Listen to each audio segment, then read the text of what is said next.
We know good readers connect phonology, orthography, and meaning to read words. But who is responsible for teaching each of those components within your classrooms? What you likely find is that the general education teacher spends time in all three areas, while the ESOL teacher spends most of their time constructing word meaning. But why is phonology important when learning a second language? If we take a close look at the English vowel valley, we will see the 19 vowel sounds present in the English language. When we look at the difference between those sounds and the vowel sounds present in Spanish, we see a major difference. ML students are likely familiar with phonemes in their first language, but can we assume they're familiar with all phonemes in English? What are we doing to build connections when they're not? Are we even aware of what those differences are? In Georgia, we see an alarming trend when comparing the reading readiness of ELs to their peers. The charts provided compare performance between 3rd, 5th, 7th, and 11th graders.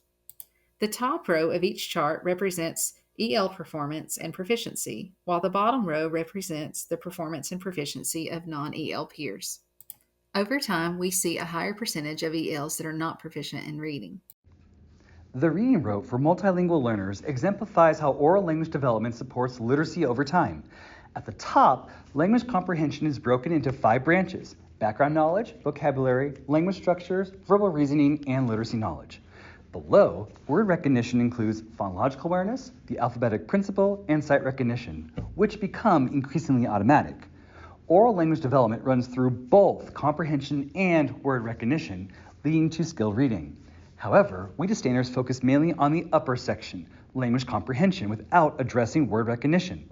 This limitation prevents full integration in classrooms, leaving critical first to second language connections unmade. Addressing word recognition is vital for developing skilled readers. Since WIDA standards don't cover word recognition, we examine second language literacy instruction in non-WIDA states, like Texas and New York. Texas ELP standards focus on distinguishing English sounds, recognizing long and short vowels, and decoding sound-letter relationships, including cognates, roots, and affixes. In contrast, New York's performance level descriptions emphasize letter-sound correspondences and high-frequency words and contexts, aligning with the word recognition strand of Scarborough's reading rope. Both states prioritize phonemic awareness, but Texas leans more on phonics, while New York integrates word recognition into a broader literacy framework.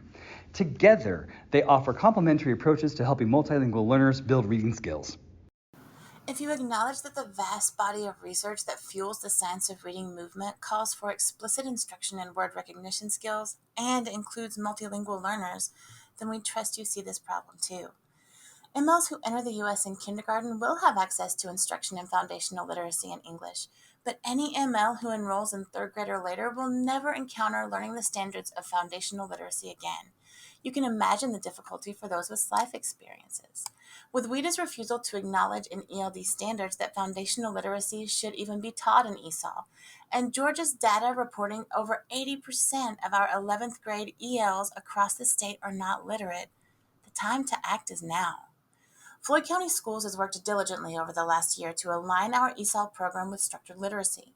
We've established a requirement for all K-12 ESOL teachers to complete science of reading training, and as an ESOL team, we're contributing to a group journal as we work through those modules, and we're regularly engaging in passionate conversations with our consultant on MLs and the science of reading, Dr. Linda Cavazos. We now have a plan for screening literacy skills of any ML in any grade, and we secured resources for teaching word recognition skills to MLs whose screener shows that area of need, including age-appropriate resources for middle and high schools. Our Assistant Superintendent, John Parker, said it best. We see this as an equity issue. Georgia schools can't continue pouring all their resources and time into providing research-aligned literacy instruction for the other students in our buildings while we ignore this group of learners. Please scan the QR codes to connect and complete our survey and download our white paper from Language Magazine.